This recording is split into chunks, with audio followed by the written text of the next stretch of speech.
പ്രാർത്ഥന കേൾക്കട്ടെ. ആമേൻ.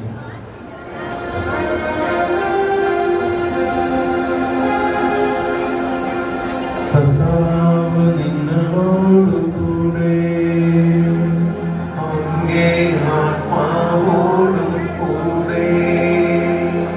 കർത്താവ് നിങ്ങളെ അനുഗ്രഹിക്കുകയും നിങ്ങളെ കാത്തു രക്ഷിക്കുകയും ചെയ്യുമാറാകട്ടെ. ആമേൻ. അവിടുന്ന് തന്റെ മുഖം നിങ്ങളുടെ മേൽ പ്രകാശിപ്പിക്കുകയും നിങ്ങളോട് കരുണ കാണിക്കുകയും ചെയ്യുമാറാകട്ടെ.